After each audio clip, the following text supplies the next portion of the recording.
Di Velastra, cinta bukan selalu tentang bahagia. Kadang ia datang bersama luka, rahasia, dan kegelapan.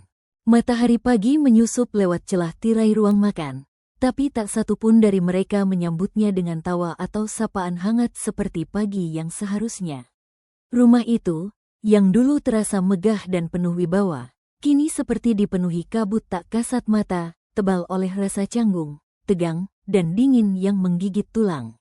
Raihan duduk di ujung meja makan, sendok di tangan tak bergerak. Di depannya, semangkuk bubur ayam buatan Alia sudah mulai mendingin. Di sisi lain meja, Pak Erlan membaca koran pagi, namun tatapan matanya lebih sering melirik Raihan ketimbang membaca berita utama. Alia berdiri di dapur, pura-pura sibuk mencuci piring yang sebenarnya sudah bersih. Ia tahu atmosfer di ruang makan telah berubah sejak malam itu. Sejak kata cinta pertama itu keluar dari mulut Raihan. "Besok kau ikut rapat dengan para investor," kata Pak Erlan tiba-tiba, nada suaranya tajam namun terkendali. Raihan tak menoleh. "Aku tak tertarik dengan bisnis ayah. Aku tak butuh minatmu, aku butuh kehadiranmu," jawab Pak Erlan, meletakkan korannya dengan gerakan yang sedikit membanting. Alia mengepalkan jemari, air mengalir dari keran seperti menenggelamkan segala suara. Tapi ia tahu, perdebatan akan segera pecah lagi. Ayah kira semuanya bisa dibeli dengan perintah? Raihan akhirnya menoleh, tatapan matanya penuh bara. Pak Erlan berdiri. "Kalau bukan karena aku, kau bukan siapa-siapa hari ini. Jangan berlagak jadi pahlawan, Raihan. Kau belum tahu rasanya ditikam anak sendiri." Kata-kata itu menusuk. Alia menghentikan cuciannya. Ia ingin berkata sesuatu, tapi bibirnya keluh. Raihan bangkit dari kursinya. "Kau salah. Aku tahu rasanya ditikam oleh ayah yang merebut orang yang kucintai." Suasana mendadak hening, bahkan jam dinding pun seolah berhenti berdetak. Alia berbalik, wajahnya pucat. Pak Erlan mendekat ke Raihan, berdiri tepat di hadapannya. "Alia bukan milik siapa-siapa," katanya pelan tapi penuh ancaman. "Dia istriku sekarang, dan kau adalah anakku." Raihan menatap mata ayahnya dalam-dalam. "Justru karena itu semua jadi salah, Pak." Ia mengambil jaketnya dan berjalan menuju pintu depan. Tapi sebelum keluar, ia sempat menatap Alia, pandangan yang singkat, namun penuh luka. Pintu tertutup pelan, meninggalkan keheningan yang lebih menusuk dari teriakan apapun. Alia menunduk, dan untuk pertama kalinya sejak pernikahan itu, ia merasa menjadi alasan dari dua kehancuran, seorang anak yang kehilangan arah, dan seorang ayah yang mulai kehilangan kendali. Sudah 3 hari Raihan tak pulang. Alia menyembunyikan cemasnya di balik aktivitas rumah tangga. Ia merapikan buku-buku di rak, menyiram tanaman, menyusun ulang bumbu dapur, hal-hal remeh yang dulunya dilakukan dengan tenang, kini jadi pelarian dari rasa bersalah yang tak terucap. Pak Erlan semakin sering pulang larut malam. Saat pulang pun, ia lebih banyak diam.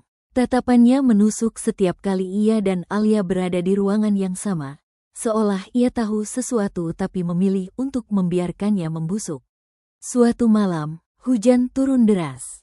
Petir menyambar jauh di balik bukit, tapi bunyinya membuat jendela bergetar. Alia duduk di ruang tamu, mengenakan sweater tipis, secangkir teh di tangan. Ia mencoba membaca buku, tapi pikirannya tak bisa berhenti bertanya. Di mana Raihan? Makan apa dia? Apakah ia marah? Apakah ia menyesal? Pintu depan tiba-tiba terbuka. Raihan berdiri di ambang pintu, bajunya basah kuyup, rambutnya menempel di dahinya. Hujan menetes dari jaketnya ke lantai kayu. Alia berdiri terburu-buru. "Raihan, kau kemana saja?" Raihan tak menjawab. Ia melangkah masuk, menutup pintu, dan berdiri mematung. Matanya tampak lelah, merah, dan penuh luka. "Kau, makan dulu. Aku siapkan sesuatu." "Ya," suara Alia bergetar, gugup. Raihan menatapnya lama. "Aku tak lapar." Alia menggigit bibirnya. "Kalau begitu mandi dulu." Nanti kau sakit. Kenapa peduli? Kalimat itu menggantung di udara. Hujan di luar terdengar lebih nyaring dari biasanya. Alia menunduk, karena aku merasa bersalah. Raihan tertawa lirih, pahit, lucu ya. Perasaan bersalah itu datang setelah semuanya terjadi. Ia berjalan menuju tangga, tapi sebelum menginjak anak tangga pertama, ia berbalik. Apa ayah tahu? Alia menggeleng, belum. Raihan mendesah panjang, bagus. Biarkan dia tak tahu, sampai semuanya benar-benar hancur. Malam itu, Alia tak bisa tidur. Ia mendengar suara langkah Raihan mondar-mandir di lantai atas. Dan saat dini hari menjelang, ia mendengar pintu depan terbuka lagi. Kali ini Raihan pergi tanpa suara. Dan seperti yang sudah-sudah, ia tak tahu kapan Raihan akan pulang. Pagi itu, Pak Erlan duduk di ruang makan sendirian. Di hadapannya, sepiring nasi goreng yang mulai dingin. Ia mengaduk-aduknya tanpa semangat. Tatapannya kosong menembus jendela yang berkabut sisa embun. Alia berdiri tak jauh dari meja, menunggu pertanyaan yang tak juga datang. Raihan belum pulang, akhirnya suara itu keluar, datar. Alia menggeleng pelan. Belum, Pak. Pak Erlan mendengus. Anak itu makin keterlaluan, sudah tak tahu diri. Alia menggigit bibirnya, menahan kalimat yang ingin keluar. Kalau bukan karena aku yang urus semua ini dari awal, rumah ini bisa berantakan, lanjut Pak Erlan. Tapi dia terus saja berlaku seperti anak kecil. Ia berdiri, mendorong kursinya dengan kasar. Kau pun harusnya bisa lebih tegas. Jangan biarkan dia seenaknya sendiri. Alia mengangguk pelan. Saya hanya tidak tahu harus bagaimana. Kalau kau tak tahu, belajarlah. Jangan jadi istri yang hanya bisa diam dan menangis. Itu bukan kalimat yang pertama, dan sepertinya tidak akan jadi yang terakhir. Tapi pagi itu terasa lebih dingin dari biasanya, bukan karena cuaca, tapi karena hati yang tak lagi saling menghargai. Asteris. Malamnya, Raihan kembali. Ia tak langsung masuk ke kamar. Sebaliknya, ia duduk di halaman belakang, menghisap rokok dalam diam. Dari jendela dapur, Alia melihat sosoknya yang membelakangi rumah, sendirian di tengah cahaya redup lampu taman. Ia memberanikan diri keluar. Rai, sapanya pelan. Raihan tak menoleh.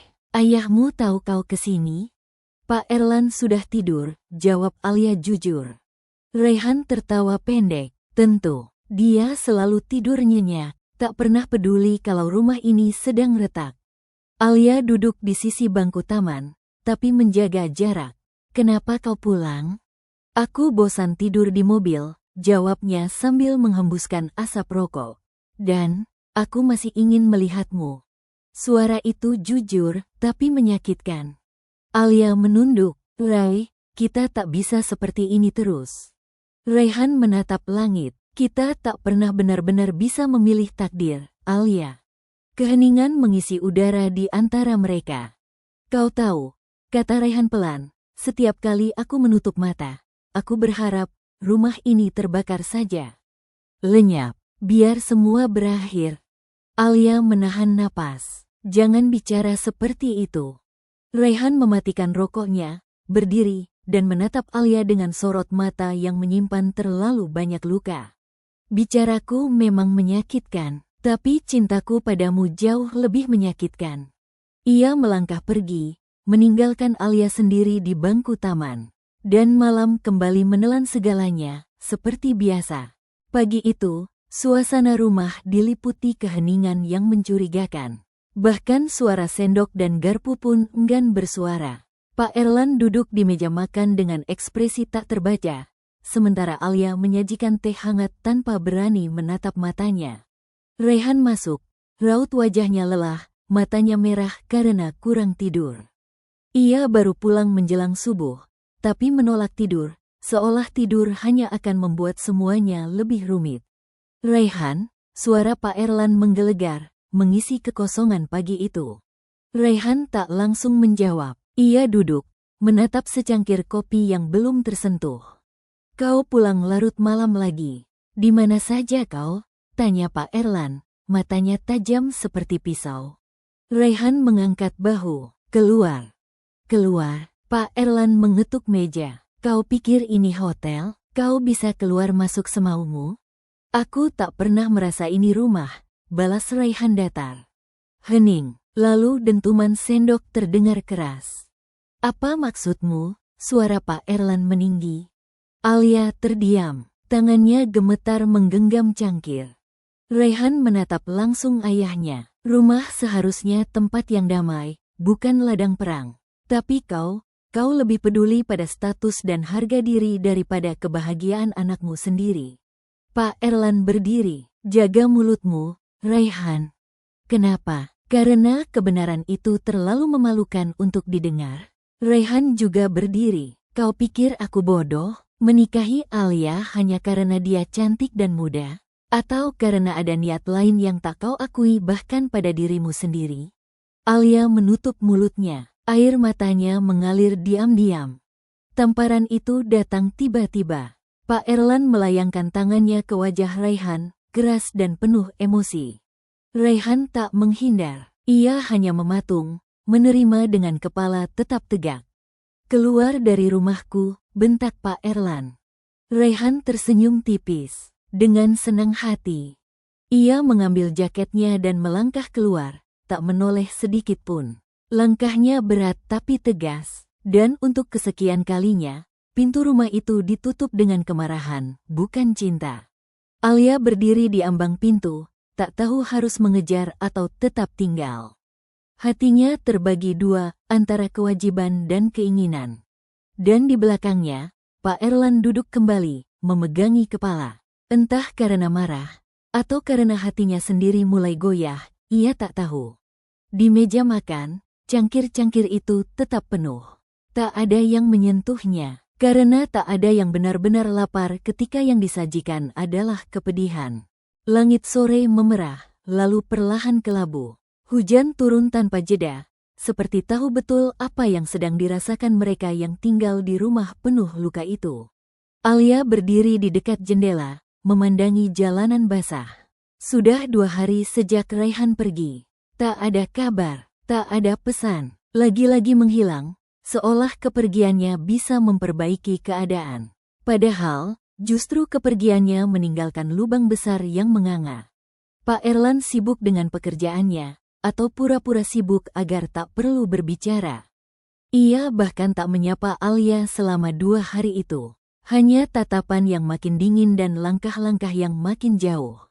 Malam itu, saat hujan masih belum reda, Alia mendengar suara dari depan rumah. Jantungnya berdebar. Ia membuka pintu perlahan, dan mendapati Raihan berdiri di ambang, basah kuyup, wajahnya letih, tapi matanya menatap Alia seolah rumah itu tak punya siapapun selain dia. Kau kembali, bisik Alia, nyaris tak terdengar. Raihan hanya mengangguk. Masuklah, nanti sakit. Raihan masuk, tapi tak langsung duduk. Ia berdiri di tengah ruang tamu, memandangi sekeliling. Aku, nggak tahu kenapa aku balik, tapi entah kenapa, kakiku selalu bawa aku ke sini. Alia tersenyum getir, mungkin karena luka tahu di mana ia pertama kali dilahirkan. Mereka duduk di sofa, diam. Hanya suara hujan yang berbicara. Ayahmu marah besar, kata Alia pelan. Aku tahu. Kau akan pergi lagi? Raihan menunduk, mungkin, tapi aku juga ingin bertahan. Alia menoleh, menatapnya. Bertahan untuk apa? Untuk kita. Apa yang tersisa dari kita, Rai? Cukup satu hal, kenangan. Hening sesaat, lalu Alia bangkit, pergi ke dapur. Tak lama kemudian, ia kembali membawa handuk dan secangkir teh hangat. Raihan menerimanya tanpa bicara. Besok pagi, Pak Erlan akan kembali bertanya, kata Alia. Kau harus bersiap. Aku sudah siap dimusuhi, bahkan dibenci. Tapi aku nggak siap kalau kehilangan kamu. Alia menghela napas panjang. Kita harus kuat, Rai. Karena rumah ini bukan rumah kalau kita terus saling melukai. Raihan menatapnya, matanya tak menyembunyikan lelah, tapi juga tak menyembunyikan cinta. Saat itulah, Pak Erlan muncul di tangga. Ia melihat keduanya dari kejauhan. Tak berkata apa-apa, hanya diam, sebelum berbalik lagi masuk ke kamar. Dan di ruang tengah itu, Alia dan Raihan kembali dalam keheningan yang kini tak hanya menyakitkan, tapi juga mematikan. Karena cinta, kadang datang di saat yang salah. Dan rumah, kadang menjadi tempat paling sunyi untuk orang-orang yang dulu saling menyelamatkan, tapi kini tak bisa menyelamatkan siapapun, bahkan diri mereka sendiri.